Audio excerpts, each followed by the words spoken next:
আসসালামু এভরিওয়ান। আজ আমি তৈরি করতে যাচ্ছি সন্ধ্যার একটা টিফিন। এটা একজনের মতোই করব। তো এখানে আমি নুডলস নিয়েছি, নুডলসটাকে নুন দিয়ে সেদ্ধ করে রেখেছি।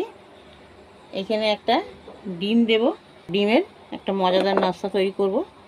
সন্ধ্যায় খান কিংবা স্ন্যাক্স হিসেবে কিংবা সকালেও টিফিনের সঙ্গে খেতে পারেন, বাচ্চাদের টিফিনে দিতে পারেন। অর্ধেকটা পেঁয়াজ কুচি করেছি, একটা লঙ্কা কুচি, অল্প একটু ধনেপাতা কুচি, এটাও এর সঙ্গে দিয়ে দেবো। এইখানে সামান্য একটু হলুদ গুঁড়ো দেব, অল্প করে লঙ্কা গুঁড়ো দেব, কারণ আমি এতে কাঁচা লঙ্কা দিয়েছি। 1 চামচ ময়দা দেব, এখানে স্বাদ মতো লবণ দেব, সঙ্গে মেখে নেব।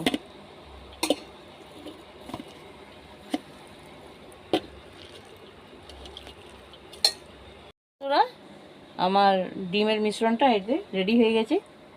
এবার আমি নাস্তাটা তৈরি করব। আমি একটা প্যান বসিয়েছি, এতে আমি 2 চামচ সাদা তেল দিয়েছি। এবার আমি এই চাউমিনের মিশ্রণটা এতে দিয়ে দেবো।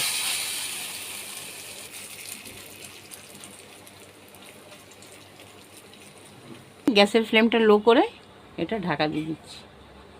বন্ধুরা, আমি 5 মিনিট মতো এটা ঢাকা দিয়ে রেখেছিলাম। এইবার আমি এইটাকে উল্টে দেবো।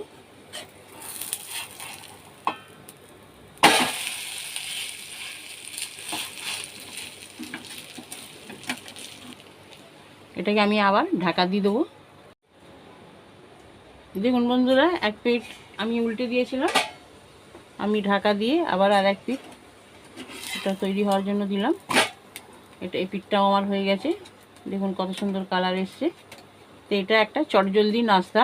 আপনি গ্যাসের একদিকে চা বসিয়ে সন্ধ্যাবেলা কিংবা সকালবেলা, আর একদিকে এটা চটজলদি তৈরি করে নিতে পারবেন। বাড়িতে যদি কোনো মেহমান আসে তাকেও আপনি তাড়াতাড়ি করে তৈরি করে দিতে পারবেন।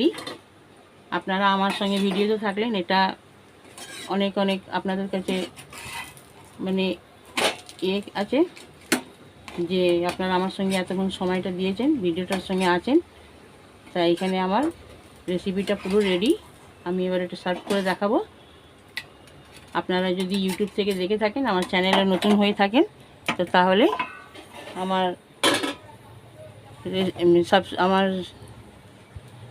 আপনি নতুন হয়ে থাকেন তাকে সাবস্ক্রাইব করে দেবেন। আর যদি ইউটিউব থেকে দেখে থাকেন, এই ফেসবুক থেকে দেখে থাকেন, তাহলে আমার পেজটিকে ফলো করবেন। আল্লাহ হাফিজ।